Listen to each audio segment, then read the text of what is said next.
What's up, everybody?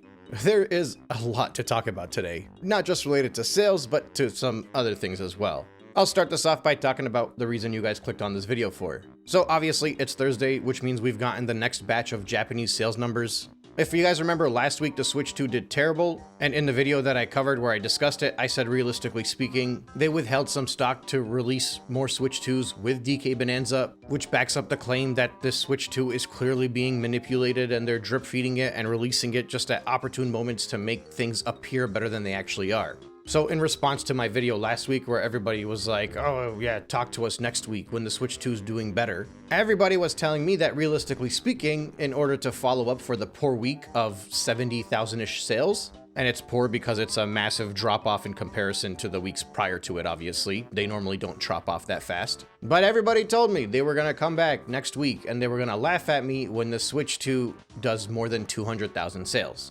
And they said that there is no way I would make a video this week because the Switch 2 is going to do so well and Bananza is going to do just phenomenal, so I would be embarrassed and not come on YouTube. And I was planning on making a video regardless. I was going to be back here even if they did well, because I believe in covering everything regardless. If I'm going to go out of my way to look at the data, I might as well put a microphone in front of me and share my thoughts about it. What I didn't realize was just how the Switch 2 was not going to do 200,000 units. Actually, I thought it would do, 170, 180, Instead, it did 152, which I think is not even in the top 3 for weekly sales for the Switch 2 so far.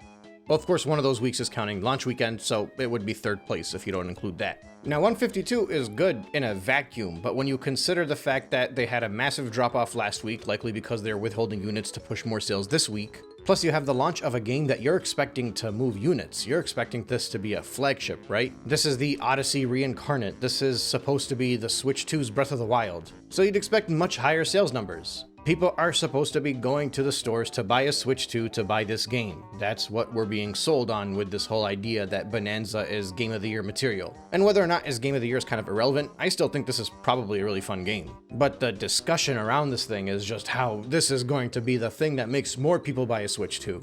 And despite all of that, you have a massive dip, barely brought it back up, and if you average out the 2 weeks, you're at 111,000 units. Per week, of course. Which would be the 2 least performing weeks of the Switch 2's life already. So no, there was no massive bump because of Bananza. It's not Mario, it's not Zelda. They've been trying to push the narrative that it is, and then now what's gonna happen is they're gonna start being like, well, no, nobody tried to push that narrative. Donkey Kong is retro and rare, and Japan doesn't really push those numbers as high, so obviously it wasn't gonna perform. They're gonna completely shift the narrative as why Bananza didn't have record-breaking numbers. Now, it technically underperformed compared to Mario Kart World, but Mario Kart World's sales numbers are included as part of the bundle, so it's kind of hard to actually gauge it. A lot of people are very confused by this because they assume that since Mario Kart World is bundled in as a digital game, then it wouldn't count as a physical sale, but this counts as sales that are happening at retail. So even a game keycard counts, even a digital download code counts. So anything bundled in with a console counts even if it's a digital title, which is why Mario Kart World's numbers are so high. This doesn't mean that people are going out of their way to buy this game because it's $80. It means they're buying it bundled in, mostly because the bundle is more available than the non-bundle, but also because this way you get the game for $50. I just wanted to touch up on that point real quick because I see a lot of confusion about the numbers for Mario Kart World. I'm of the opinion that if you remove Mario Kart World from the bundle, DK Bananza would have had the best-selling week. Because as it stands, DK Bananza isn't even first place for software sales for Nintendo. It got outsold by Mario Kart. But that's a whole different discussion. Now, part of the narrative I've been seeing is that Donkey Kong Bananza is not going to do as well as Mario Odyssey because Mario Odyssey released later on into the Switch's life, so obviously it's going to do better than a game that's released in the 2nd month. Well, I think people are forgetting a couple of things. By the time Mario Odyssey came out, there was roughly 2 million Switch units sold in Japan. The Switch 2 units that were sold in Japan up until the 1 month mark were roughly 1.8-ish million, so it's pretty close because it's been a few weeks since that month ended. It might actually be more Switch 2 units in Japan now than there was at the time of Odyssey for Switch 1. But regardless, it's pretty close. Heck, even if you round it up a lot and said that the Switch 1 was at 2.5 million, well, that would imply that Odyssey would do slightly better than Donkey Kong Bananza would, considering the user base. But Odyssey hit 510,000 sales in Japan in its first week. Bananza got 127,000. It was 4 times as successful on its launch week than Bananza was. but people are still going to try to gaslight you into believing that Donkey Kong is the main IP and he's as big as Mario and Zelda ever were, because the main theme I'm seeing here is that everything Switch 2 is right and everything else is wrong. Even if it was great before, even if we loved Breath of the Wild and Tears of the Kingdom and they got Game of the Year on Switch 1, now they're considered garbage on the Switch 1 and you have to buy a Switch 2.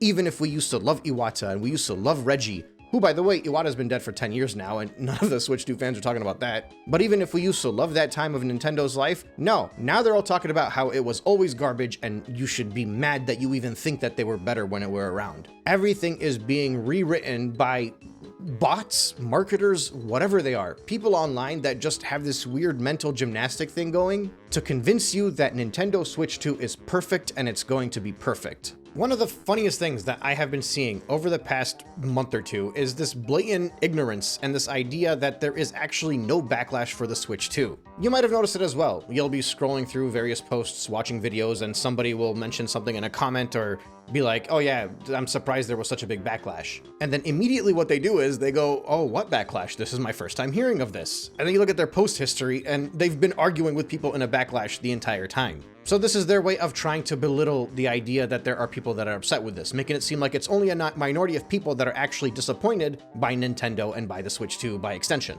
It's very common. You see it in politics, you see it in discussions about wars even, protests, real-life situations. I'm just very surprised I'm seeing it happening with video game stuff, because there is very clearly a giant backlash online from the Switch 2. Even if you just look at the $80 talk for the video games, there has been a backlash since the day of the Direct. But no, now they're using these psychological tools and fighting against people and making it seem like there was actually nobody was upset. There was like 4 people online who were upset about the Switch 2, and that's what it is.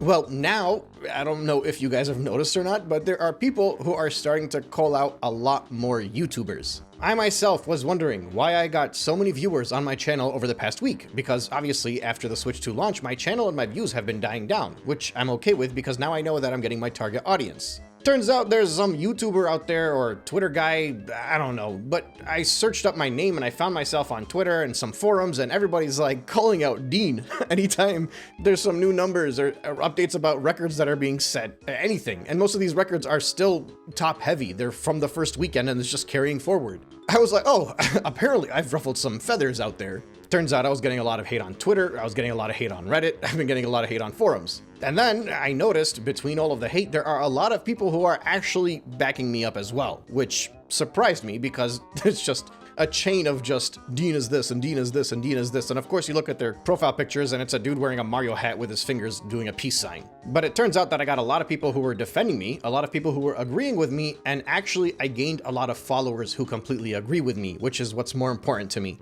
I actually hate that my videos are being picked up by haters. But if every 10 haters yields me 2 viewers that are commenters as well who will be part of the discussion and understand where I'm coming from, whatever, I'll take it. But the biggest thing now is that all of these people have been going out there talking about how I have been going against the Switch 2 from the beginning and how I have this whole following of puppets, apparently, because I'm hypnotizing my listeners, and it's all based off lies. Now they're all calling me a liar. And at the same time as all of this is going on, there is no backlash. Remember, that's what they're trying to push. So somehow there's no backlash, but at the same time, they're just waiting for me to upload or say anything so they can talk about how I'm a grifter. They're losing the plot, dude. Like, they're seeing it. What, a week ago, less than a week ago, they were talking about how we'd be lucky if we can even buy a Switch 2 before the end of the year, how it's going to be sold out consistently until 2026. And now that it is readily available on pretty much every major retailer's website in the United States of America, and it's already been readily available in Canada and in Europe, now the biggest thing that they're telling me is, oh, you shouldn't talk now, wait until the holidays, that's going to be when it takes off. Again, my goalposts have been in the same spot from the beginning. I've said that realistically speaking, this thing is going to succeed, because at worst, it's going to do a little poorly, Nintendo's going to be a little bit nice, and it's going to do as good as the 3DS. That's the worst case scenario. But they've shifted it from this thing is going to sell 15 million in the first month to now being happy that it hit 5 million and doing the Fortnite loser dance at me because it hit 5 million in the first month. I am very satisfied that this thing is only at 5 million. Because if I had to show up and be like, yo, this thing sucks, it sold 8 million in the first month, I'd look like I was dumb. I wouldn't do it. If it sold 6 to 8 million in the first month, in the first weekend, I would have just gladly been like, you know what? Fine. There's clearly a big audience for this. It managed to immediately sell half of the same numbers that the Switch One sold in its opening weekend. It's time for me to move on. But what I'm actually seeing instead is that there are very clear patterns that this console is on a downward spiral.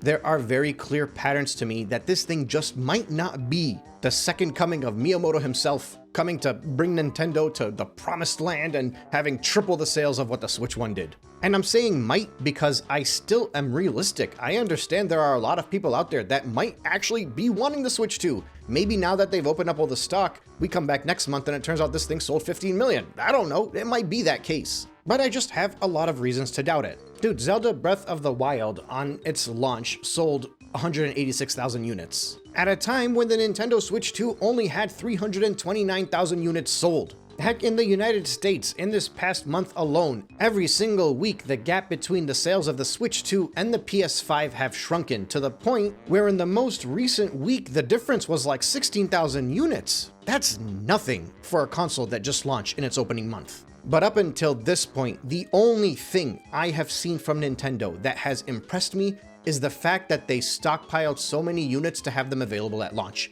That's it. And all of the patterns following the launch are reflecting that. The console is doing much better in Japan than anywhere else in the world, and in Japan, the console is cheaper. Now you can argue people are poor in Japan, and I guess you guys think the rest of us around the world are just billionaires here who can spend anything on whatever we want. But as I've stated many times on this video, and in other videos as well, the Switch 2 was priced to expectation in Japan.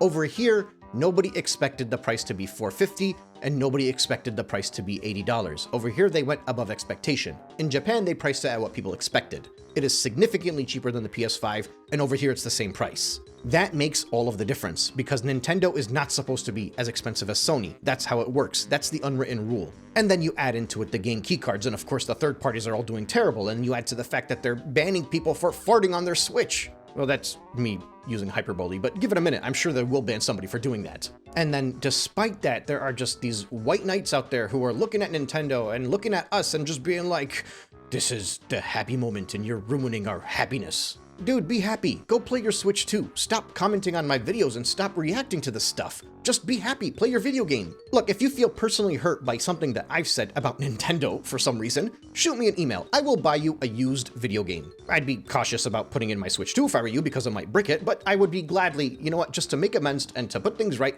I'll buy you a used video game. I'd offer new, but I'm not giving money to Nintendo, so you're out of luck on that. I'm not here to rain on anybody's parade. I'm here to throw an umbrella over my head over the rain that Nintendo has put on my head, over my parade and my happiness for the new console that they ruined. And not just me, millions of people out there that would have bought the Switch 2 if Nintendo wasn't being the worst gaming company out there at this moment. And yes, I am saying they're the worst because the difference between Nintendo and the other companies is Nintendo has always put on a veil that they were your friend. It's the reason so many people think that Nintendo loves them. It's weird. I can't explain it, but like when Sony does a state of play, all of the reactions from people is, we expect better and what prices and they better not overcharge for this. But when Nintendo does one, nobody can criticize it. You gotta shut your mouth. All they do is sit there and talk about their nostalgia and how much they wish that Nintendo would re-release a game that came out 35 years ago so they can pay $80 for it. There's a friendly, lovey-dovey relationship between Nintendo and the fans of Nintendo that is being broken. And because I expect better from Nintendo, that's why they're the worst, because I hold them to a higher standard, and that's why I've been supporting them for most of my life. And it's not just me, this is so many other people that feel the exact same way, and you guys know this because you see the backlash online. And now you guys are gonna pop up and be like, oh, Nintendo thinks that Nintendo is worse than Microsoft and worse than Ubisoft and all these other guys. No, those other guys are trash. They're so bad that they're not even part of the conversation. But Nintendo doesn't get credit for being bad because they're not as bad as those guys. If anything, they should be setting an example in the industry as to why they should be more customer friendly, rather than setting an example for the industry of why games should go up to $80. Which, by the way, I don't know if you noticed this or not, but all of their upcoming Switch 2 edition games are only capping off at $70. Pokemon, $70. They haven't announced the price for Metroid Prime 4, but now I have a very big feeling they're gonna do $70. Because all around the industry, these companies that were saying they're raising their game prices have all started to pull back. Why do you think that's happening? It's happening because of this backlash. Everybody's like, well, Nintendo hasn't charged $80 for another game yet. Well, first off, Nintendo hasn't announced another game. They've been silent, even though everybody keeps saying there's going to be a direct every single week since the thing came out. And second of all, they haven't announced prices because they're wanting to see what the backlash is. So now they have to see how well is Mario Party Jamboree gonna do, how well is Kirby gonna do with these $80 Switch 2 edition games before they figure out what they can do about the $80 mark, because they still have no data about the $80. Most people that wanted Mario Kart World bought it for $50. Statistically speaking, most people got Mario Kart World cheaper than that. But what they do know is that there is a massive backlash. Just like they knew there was a massive backlash towards the game keycards. Now, all of our talk online doesn't amount to much, but when people aren't buying these things, that's when things change. And there are very clear signs to me that outside of the most enthusiastic of enthusiasts, people are not buying the Switch 2. And it could be for any number of the reasons that I just mentioned, but what it is guaranteed to not be because of is a lack of stock.